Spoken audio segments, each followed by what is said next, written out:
Today, we see the representative German premium mid-sized sedans. Let's first take a look at the outside. At first glance, the E-Class kind of looks more sophisticated and sporty, just in line with the Mercedes-Benz new design trends. The color of this one is the high-tech silver, and you also see the AMG line front grille and wheel. The wheels are 19-inch, tire size 245/40 R19. From the backside, you have the long and sleek tail lamps. This was actually quite controversial, but I personally think it's slimmer and sleeker, and well, a bit sparkly. It's kind of cute how the camera kind of sticks out when you're in reverse gear. Oh, but in fact, the muffler tip, it may look real, but it's actually fake.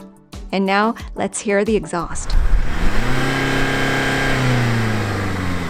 The first impression of the 5 Series is that it's taller and a bit wider with the new kidney grills. It slightly looks more angry as well. The color is banana gray, and you have the M Sports package, front air intake, and wheel. The wheels are 18 inches, a little bit smaller than the E-Class, but the tire size is 245/45 R18. And the backside, the tail lamp is a bit thicker and a bit more assertive. And for those of you who like everything to be authentic, the 5 Series muffler tip is indeed real. And now, let's hear her roar. And now for all those engine lovers out there, let's look at the powertrain. The Mercedes-Benz E220d's powertrain is a 2-liter diesel engine with a 9-speed automatic transmission, the maximum output of 194 PS and maximum torque of 40.8 kg/m. Now meanwhile, the BMW 523d's powertrain is also a 2-liter diesel engine, but with an 8-speed automatic transmission. And she tops at maximum output of 190 PS and maximum torque of 40.8 kg/m. Exactly the same torque. Let's pop open the trunk and look at some figures. The E-Class's trunk is at full capacity at 540 liters, slightly bigger than the 5 Series. Under the luggage board, you have the tire repair kit, and of course, the second row seats fold up. Now, the 5 Series trunk tops at 530 liters, a little bit smaller than the E-Class.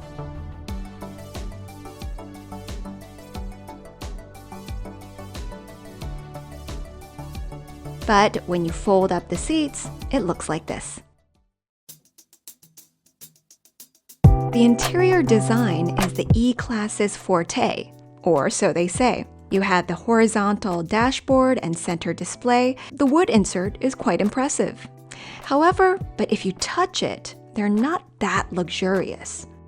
The seats, you have the bucket-type seats of the AMG line, and the leather is quite hard, but when you sit on it, the seats are quite comfy. The steering wheel with the AMG line design has the touch-type input and haptic feedback.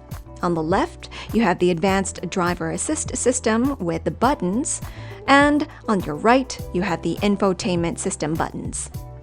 The dashboard is a 12.3-inch, and you have good readability even with the light reflection. And the center display is a whopping 12.3-inch and, of course, supports touch.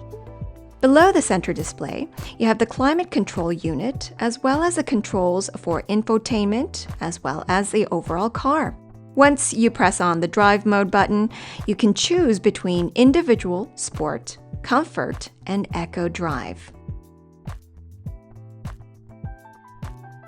And now, let's put the gear in reverse. And not only do you get the rear view camera that pops out, you also have the 360-degree surround view.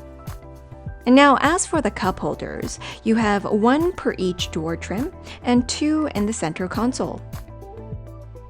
You also have the wireless charging dock in the same position. In my opinion, the center console storage was pretty shallow.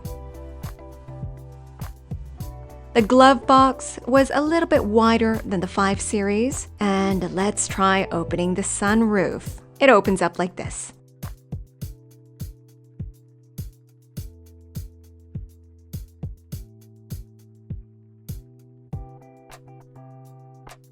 But in fact, I didn't really appreciate the fact that the sunshades were all manual types. Now come on, you're riding an E-Class. They shouldn't be manual. The 5 Series interior is a little more modest. The layout of the touch buttons indicates that it's a true driver's car, and I really liked the floating center display as well. Although I don't like the quilting patterns, you do have them here on the seats, and if you feel it, it's like touching a high-end sofa. The leather is so soft. The steering wheel was quite thick, with a good grip. And just like the Mercedes-Benz, on your left-hand side, you have the advanced driver assist system, and on the right-hand side, you have the controls for the infotainment system. The dashboard was a whopping 12.3 inches, good for visibility, and the center display has grown from 10.25 inches to 12.3 inches. Below the center display, you have the climate control unit and infotainment, as well as the overall control buttons, and of course, that BMW iDrive control button as well.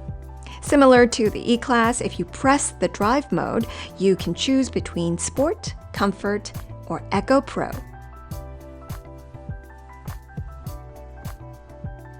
And now back to the rear view camera. Once you have your gear in reverse, you also have the rear view camera and the 360 sensors. Here are the cup holders, 1 on each door trim and 2 in the center console. As for the center console storage, it's quite deep, but the width is narrower than the E-Class. I guess you will each have your own preferences. The glove box was a little bit smaller than the E-Class. And now the sunroof once again. It opens up like this.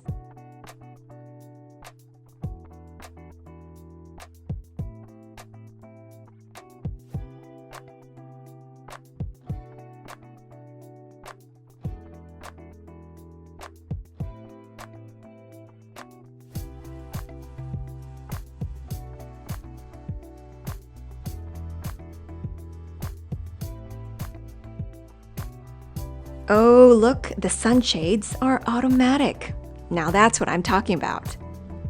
The E-Class's second row has the same kind of hard leather material just like the front row. But if you consider that the seat cushions are a bit shorter than the 5 Series, you get a little bit less of a thigh support. And unlike the E-Class, in the second row seats of the 5 Series, you have the overhead console, so it might be a little bit uncomfortable if you're sitting in the center seat. Both of the cars have air vents and heated seats in the second row, 2 cup holders on the door trim, and 2 on the armrest. And now it's time for both of these cars to be tested out on the road. While on the test, the E-Class had an overall smooth ride. At 60 kilometers per hour, the noise level inside was just about 58 decibels. And if you ramp it up to 100 kilometers per hour, then it goes up slightly to 60 decibels. So relatively quite quiet inside the car. Both models were quite neck and neck in the advanced driver assist system. However, the test driver felt that the head-up display for the E-Class was slightly smaller than the BMW's.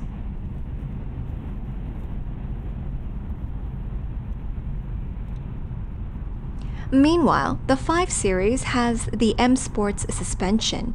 It's overall quite rigid, but fun to drive.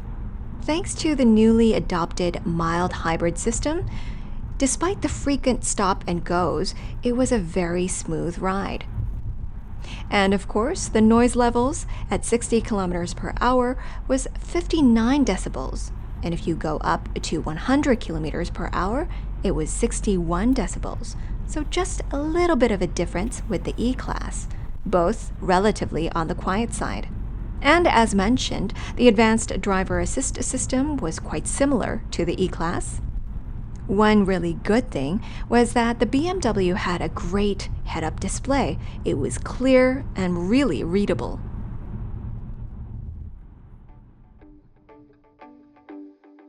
Other than that, here are some of the test results.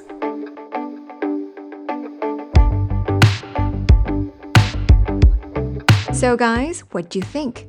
If you liked it, remember to click subscribe. This was Mari. See you next time.